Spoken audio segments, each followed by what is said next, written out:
Thousands of African Americans, both slave and free, supported the rebel side in the War of Independence in both combat and supporting roles.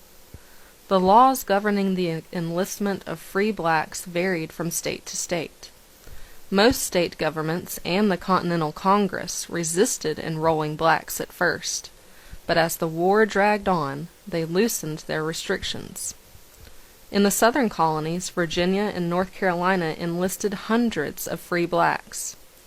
South Carolina and Georgia never officially allowed their enlistment, but a number served in the Continental Line and state regiments.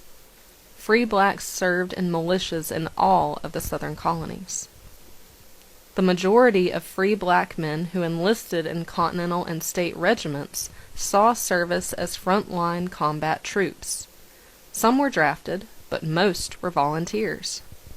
The bulk were privates, but a few became corporals and sergeants, and at least one black soldier made lieutenant. While most African Americans who joined the British Army were servants and laborers, the American Army needed soldiers. Black and white soldiers served side by side, enduring the same hardships. The Army did not see that level of integration again until after the Korean War. Slaves also played an integral role in the American war effort. Slaves often accompanied their masters into the Army or even served as substitutes. Some worked as pioneers, cutting trees, clearing roads, building bridges, and constructing fortifications.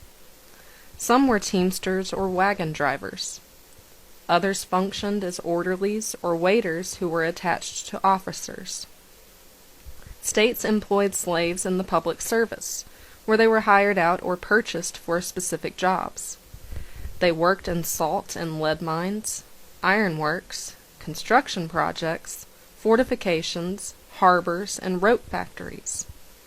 Skilled slaves worked for the state as carpenters, shipwrights, wheelwrights, and artificers. Both slaves and free men also served in the Continental Navy, Marines, and state navies.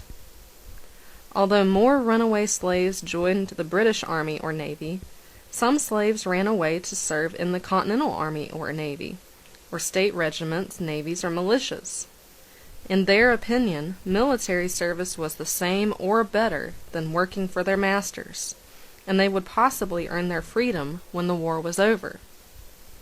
The chance for freedom motivated some enslaved African Americans to join the rebel side. A large number of slaves who worked in the public service received their freedom after the war, either through their masters, the state, or their own petition, as did others who served in other capacities. Sadly, some who gained their freedom before or during the war were seized and sold back into slavery after the war.